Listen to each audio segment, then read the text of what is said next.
السلام علیکم ویورز، آپ دیکھ رہے ہیں خیبر کرانیکلز اور میں ہوں وریش حسن۔ آج کی پوڈ کاسٹ میں ہم بات کریں گے کہ استنبول ٹاکس نے افغان عمل کو پھر سے ڈیڈ لاک میں ڈال دیا ہے۔ کبھی اچھی خبر آتی ہے تو کبھی بری۔ آج کی پوڈ کاسٹ میں ہم جانیں گے کہ ٹاکس میں اصل باتیں کیا ہوئی، ساتھ ہی ساتھ پاکستان نے اپنی ڈپلومیسی اپنی ذمہ داری پوری طرح سے نبھائی، لیکن افغان رجیم کے آپس کے تعلقات یا سیاست کہہ لیں وہ ان کی وجہ تھی کہ کوئی رزلٹ سامنے نہیں آ رہا۔ آج کی پوڈ کاسٹ میں ہم اس بارے میں بات کریں گے۔ ہمارے سے موجود ہے سینئر صحافی و تجزیہ نگار فدا عدیل صاحب۔ السلام علیکم سر۔ بہت شکریہ سر آپ کے قیمتی وقت کا۔ سر یہ بتائیے کہ استنبول میں مذاکرات کا تیسرا جو ہے وہ دن شروع ہے، کیا کہیں گے کہ اب تک کوئی نئی ڈیولپمنٹ سامنے نہیں آئی؟ آپ کو کیا لگ رہا ہے کہ کوئی آؤٹ کم آپ کو نظر آ رہا ہے؟ بہت شکریہ۔ ایک تو 25 اکتوبر سے اس کا آغاز ہوا ہے، آج چوتھا دن ہے۔ یہ مذاکرات ہو جانے چاہیے تھے، منطقی انجام تک پہنچ جانے چاہیے تھے، کوئی معاہدہ ہو جانا چاہیے تھا، لیکن اتنی طوالت یہ جو مذاکراتی عمل ہے اس نے کیوں اختیار کیا ہے، یہ ایک بڑا سوال ہے۔ اور اس میں کچھ چیزیں ایسی ہیں کہ جن کو ہم پازیٹیو بھی لے سکتے ہیں، کچھ چیزیں ایسی ہیں کہ جن پہ بات ہو سکتی ہے کہ آخر کیا وجہ ہے۔ کہ ایک تو بڑی وجہ اس پہ بندہ سوچے اور اس پہ ذرا غور و فکر کرے کہ دو بھائی یہ کابل میں یا اسلام آباد میں بیٹھ کے بات کیوں نہیں کر رہے ہیں۔ ان کو کیا ضرورت پڑی کہ وہ پہلے قطر جاتے ہیں اور پھر ترکیہ جاتے ہیں؟ ہونا تو یہ چاہیے تھا کہ ان سب کے معاملات ایسے ہی گھر کے اندر حل ہوتے ہیں۔ پاکستان اور افغانستان کو میں دونوں کو ایک ہی گھر کے دو کمرے سمجھتا ہوں، ٹھیک ہے۔ اگر بیچ میں ثالث کو آنا پڑے، بیچ میں قطر کو آنا پڑے، ترکی کو آنا پڑے، تو پھر ظاہر ہے کہ ایک تو اس کا اگر اس حوالے سے دیکھا جائے، اس کا دوسرا پہلو اگر دیکھا جائے تو اس کا فائدہ بھی ہے۔ پہلے یہ ہوتا تھا کہ جی پاکستان کہتا تھا کہ جی ہم نے ثبوت دے دیے ہیں کابل کو، ہم نے شواہد فراہم کر دیے ہیں، جی در اندازی ہوتی ہے، تشکیلیں آتی ہیں، افغان سرزمین کا استعمال ہوتا ہے، تو پھر وہ یقین کرتے یا یقین نہ کرتے تو ظاہر ہے کہ یہ ان کی مرضی تھی۔ اب یہ جو تیسرا دن ہے اور پھر دوسرے دن بھی یہ خبریں آئیں کہ وہاں پہ باقاعدہ ان کو ویڈیوز دکھائی گئیں، ان کو تصویریں دکھائی گئیں، ان کو ڈرون فوٹیجز دکھائے گئے کہ جی لوگ آتے ہیں، اور لوگ ایسے نہیں کہ جی 2 اور 5 اور 10 آتے ہیں، 50 اور 70 لوگوں کی تشکیلیں آتی ہیں، اور جس طریقے سے پھر جھڑپیں ہوتی ہیں وہ ساری چیزیں جب ان کے سامنے رکھی گئیں، اور پھر یہ بھی کہ جو یہاں پہ کارروائیاں ہوتی ہیں پاکستان کے اندر، خیبر پختونخوا میں، بلوچستان میں، ان کارروائیوں میں صرف پاکستانی نیشنلز یا پاکستانی ملیٹنٹس استعمال نہیں ہو رہے ہیں، ان میں افغان نیشنلز بھی استعمال ہو رہے ہیں، ان کے شناختی کارڈز، ان کے سارے ایڈریس وغیرہ، نام، ولدیت، یہ ساری چیزیں جو ہے نا ادھر انہوں نے افغان وفد کے سامنے رکھیں، اور یہ ساتھ میں قطر کے حکام بھی دیکھتے رہے، ترکیہ کے حکام بھی دیکھتے رہے، اور ترکی کی جو انٹیلیجنس ہے وہ خاصی فعال ہے، خاصی تیز ہے، ان لوگوں کو بھی پتہ ہے کہ صورتحال کیا چل رہی ہے۔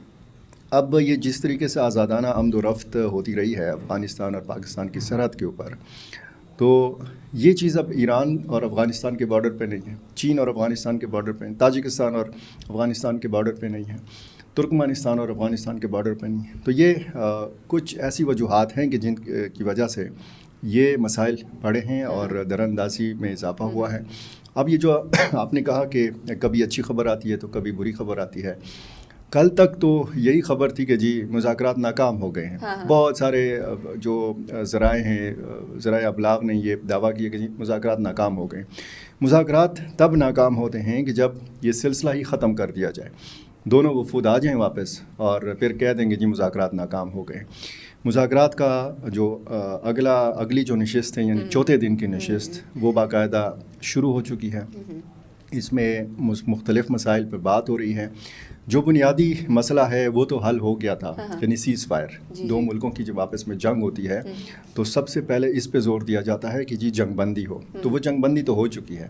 اب اس معاہدے میں یہی ہوگا کہ اس جنگ بندی کو توسیع دی جائے، اور افغان سائڈ سے کہا یہ جا رہا ہے کہ جی وہاں پہ تجارت پہ بات زیادہ ہو رہی ہے، وہاں پہ لوگوں کی آمد و رفت کے حوالے سے زیادہ بات ہو رہی ہے، ویزے میں کیا سہولیات دینی چاہیے، اور اس میں افغان مہاجرین کے حوالے سے بھی بات ہو رہی ہے۔ پاکستان یہ چاہتا ہے کہ جو بنیادی مسئلہ ہے پاکستانی ملیٹنٹس کی وہاں پہ افغان سرزمین پہ موجودگی، اس پہ پاکستان زیادہ بات کر رہا ہے اور اس پہ وہ تحریری یقین دہانی چاہتا ہے، ایسا معاہدہ کہ جس پہ افغان وفد جو ہے وہ دستخط کرے، زبانی کلامی کوئی یقین دہانی نہ ہو۔ اچھا سر یہ بات ایڈ کر لوں کہ اگر نیگیٹو جو ہے وہ نیگیٹو رپورٹ بھی سامنے آتی ہے، کوئی نیگیٹو بات بھی سامنے آتی ہے، تو افغانستان کا میڈیا جو ہے وہ پازیٹیو وے میں بتاتا ہے، اس کے پیچھے کیا بات وجہ ہو سکتی ہے؟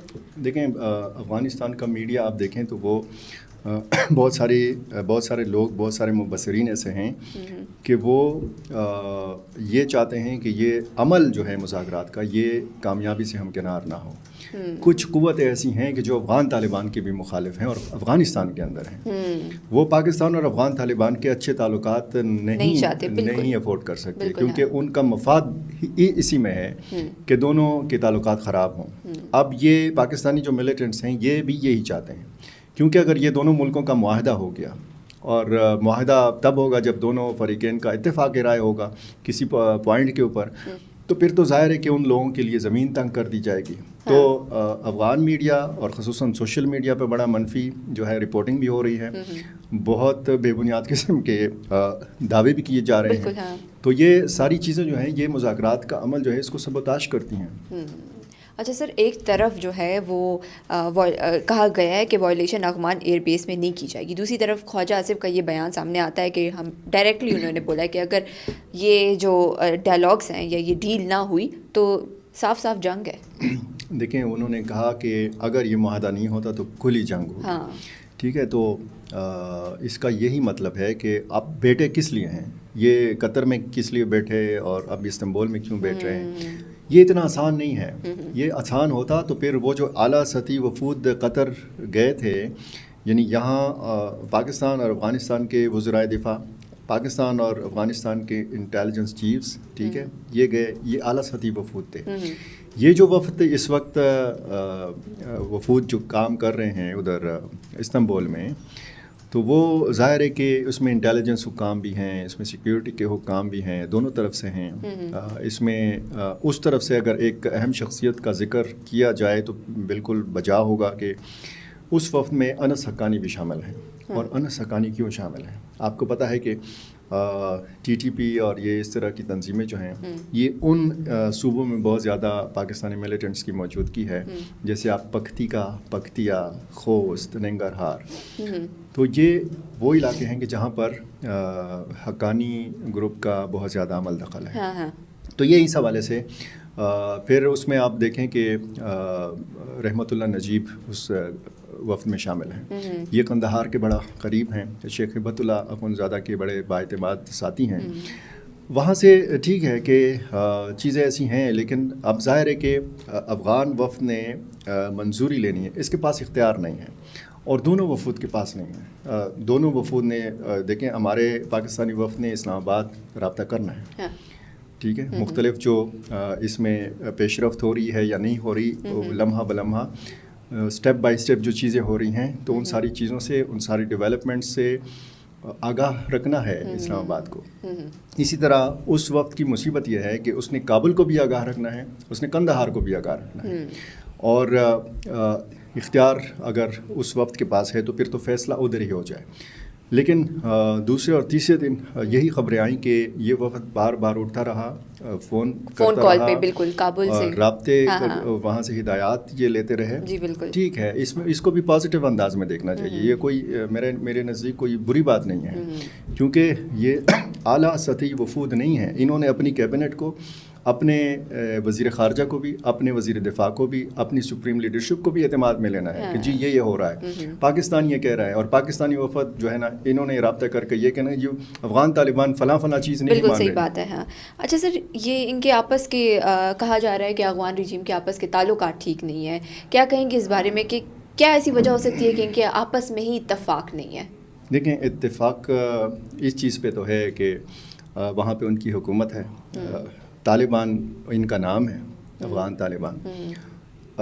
اختلاف رائے موجود ہے مختلف ایشوز کے حوالے سے، لڑکیوں کی تعلیم، خواتین کی ملازمت، اور بہت سارے دوسرے ایسے ایشوز ہیں کہ ان پہ اختلاف رائے موجود ہیں۔ شیخ ہبت اللہ اخونزادہ کے بارے میں یہ کہا جاتا ہے کہ وہ کہتے ہیں کہ جی ایک تو ہمارا شرعی نظام ہے، اسی کے تحت ہم چلیں گے، اور میں بھی شرعی نظام کا تابع ہوں، ماتحت ہوں اپنے جو شرعی احکام ہیں، لیکن مانی میری جائے گی. جو تبادلے ہیں، جو تقرریاں ہیں، وہ میں کروں گا. اور اس میں ظاہر ہے کہ پھر آپ دیکھیں وزارت دفاع جو ہے ملا یعقوب مجاہد کے پاس ہے، اس کا قلمدان ملا عمر کے یہ صاحبزادے ہیں. ملا عمر کے صاحبزادے سمجھتے ہیں کہ میرے والد نے اس تحریک کی شروعات کی تھی، تو میرا حق زیادہ بنتا ہے کہ میرے پاس زیادہ پاور ہو. سراج الدین حقانی جو ہیں یہ وزیر داخلہ ہیں، اور داخلہ امور جو ہیں اس میں بہت ساری چیزیں آ جاتی ہیں.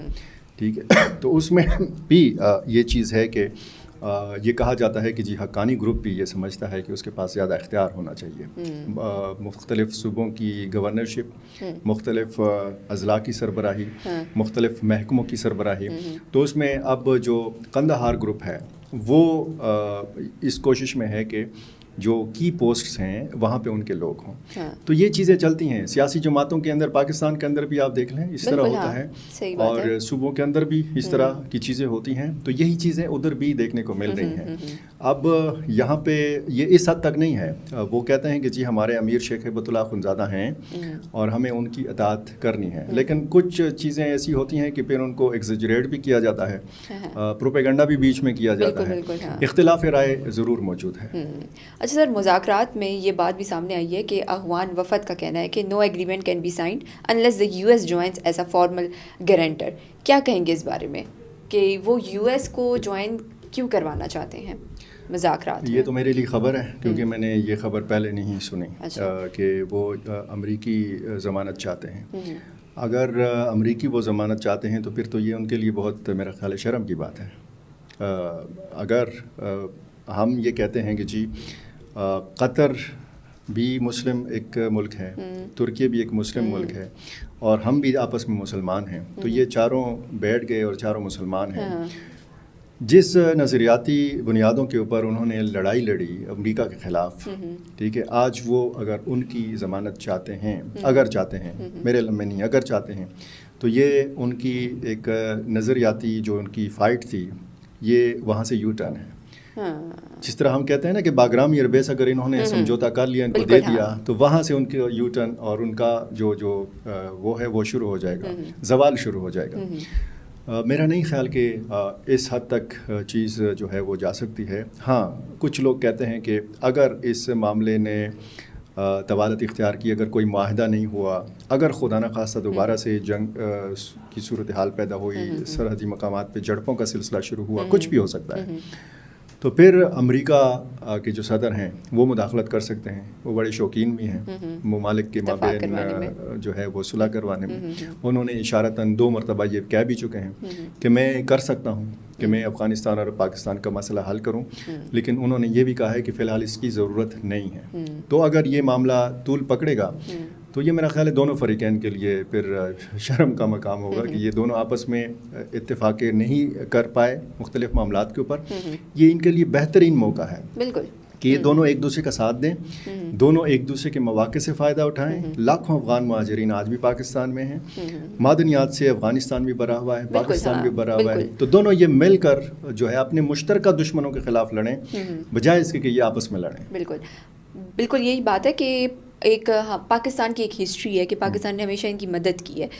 کیا کہیں گے اس بارے میں کہ ان کے لیے کتنی بڑی افسوسناک بات ہے کہ پاکستان کا دشمن ہو جانا اور دشمن ممالک کا جو ہے وہ دوست ہو جانا؟ انڈیا کی بات کر رہی ہوں میں. دیکھیے ہندوستان کی اپنی سیاست ہے اور اس نے اپنا موقع تلاش کرنا ہے. اس میں بھی اس کو موقع نظر آ رہا ہے، اور یہ جو قطر میں اور استنبول میں ہو رہا ہے تو انڈین خوش نہیں ہے اس صورتحال سے. انڈین کا تو یہی مفاد تھا نا کہ بیچ میں آپس میں یہ دونوں لڑیں، ہمیں بیچ میں گیپ ملے، خلا ملے اور ہم اس کو پر کر لیں. اور یہی ہوا، یہی ہم نے دیکھا کہ جب کشیدگی تھی، امیر خان متقی ادھر تھے تو انہوں نے کچھ اعلانات بھی کیے، کچھ امداد وغیرہ کے، اسکالرشپس وغیرہ کے، کچھ ایمبولینس وغیرہ دیے. تو یہ اپنے تعلقات افغانستان کے ساتھ بڑھانا چاہتے ہیں. اس خطے میں آپ دیکھیں انڈیا کے ساتھ کون کھڑا ہے؟ نہ چین، نہ نیپال، نہ سری لنکا، نہ بنگلہ دیش، نہ پاکستان. ٹھیک ہے، تو آپ ادھر دیکھیں کہ اس کے پاس اس خطے میں، جنوبی ایشیا میں صرف افغانستان رہ جاتا ہے. تو یہ تو افغان طالبان کے لیے بھی سوچنے کی بات ہے کہ ایک ایسا ملک کہ جس کی دفاعی صلاحیت کا پوری دنیا کو پتہ چل گیا، جس کی دفاعی صلاحیت کا پول کھل گیا مئی 2025 کی جنگ میں، اس کے ساتھ آپ تعلقات جو ہیں وہ بڑھا رہے ہیں. اچھا، دنیا بڑا تیزی کے ساتھ بدل رہی ہے. وہ روس کہ جس نے حملہ کیا تھا کسی زمانے میں افغانستان کے اوپر، اس روس نے آج افغان طالبان کی حکومت کو تسلیم کیا ہے. ٹھیک ہے، واحد ملک ہے دنیا کا. اور وہ ممالک کہ جو آپ کے لیے وکالت کرتے رہے، آپ کے لیے مقدمہ لڑتے رہے، دنیا کو یہ سمجھاتے رہے کہ افغان طالبان ایک حقیقت ہیں. اور یہ جو امریکہ اور طالبان کا دوحہ معاہدہ ہوا تھا، اس میں بھی پاکستان کا کردار تھا. بالکل. یہ جو کہتے ہیں نا کہ جی آپ انگریز سے پوچھ لیں، آپ نیٹو فورسز امریکہ سے پوچھ لیں، آپ روس سے پوچھ لیں، تو روس جب یہاں پہ آیا تھا تو اس افغان جہاد میں کس کا کردار تھا؟ پاکستان کا کردار. ہر محاذ پہ ہم نے ان کی مدد کی ہے. دیکھیں، آج بھی خدا نخواستہ اگر کوئی جنگ مسلط ہوتی ہے کسی اور ملک کی طرف سے افغانستان کے اوپر، تو یہ لاکھوں افغان جو ہیں یہ کس طرف بھاگیں گے؟ پاکستان کی طرف. تو یہ چیز ایسی ہے کہ اس کو دیکھنا چاہیے. نہ وہ ایران جا سکتے ہیں، نہ تاجکستان جا سکتے ہیں، نہ ترکمانستان اور نہ چین جا سکتے ہیں. ہندوستان تو ظاہر ہے کہ بہت دور ہے. تو وہ یہ ان سے پوچھا جائے کہ جی اگر آپ پہ کوئی اس طرح کا خدا نخواستہ کوئی برا وقت آتا ہے تو آپ ہندوستان جا سکتے ہیں، وہاں پہ ہجرت کر سکتے ہیں. آپ ہجرت کے لیے آپ کا پہلا جو ایک منزل ہے وہ پاکستان ہے. تو بہت ساری چیزیں ہیں، ہماری بہت ساری مشترکات ہیں. ہمیں ٹھنڈے دل و دماغ کے ساتھ یہ چیزیں دیکھنی ہیں. اگر وہ وفود وہاں پہ موجود ہیں تو جو حکام اسلام آباد میں، راولپنڈی میں، قندھار میں یا کابل میں موجود ہیں، ان کو بھی بڑا ٹھنڈے دل و دماغ کے ساتھ سوچنا چاہیے کہ وہ کون سے مواقع ہیں کہ جن سے ہم فائدہ اٹھا سکتے ہیں. اچھا، یہ جب ہم کہتے ہیں نا کہ جی اب مسلمانوں کو اٹھ کھڑا ہونا چاہیے، غیر مسلم جو ہیں وہ ہم پہ مسلط ہیں، ہم پہ جنگ مسلط ہیں، تو ان تنظیموں کو بھی سوچنا چاہیے جو نام اسلام کا لیتی ہیں اور لڑتے ہیں جی مسلمانوں کے ہی خلاف. تو کیوں نہ یہ تنظیمیں چلی جائیں، ادھر اسرائیل کے خلاف لڑیں، ادھر ہندوستان کے خلاف لڑیں، کشمیر میں لڑیں. تو تنظیمیں جہاد کے نام پہ بنتی ہیں اور لڑتی بھی مسلمانوں کے خلاف. بالکل صحیح بات ہے. بیتا سر، آپ کا بہت بہت شکریہ آپ کی قیمتی وقت کا. یہیں پہ ہماری پوڈ کاسٹ کا اختتام ہوتا. اپنی رائے کا کمنٹ سیکشن میں اظہار ضرور کیجیے. ملتے ہیں اگلی پوڈ کاسٹ میں نئے مہمان کے ساتھ، نئے سوالات کے ساتھ. تب تک کے لیے اللہ حافظ.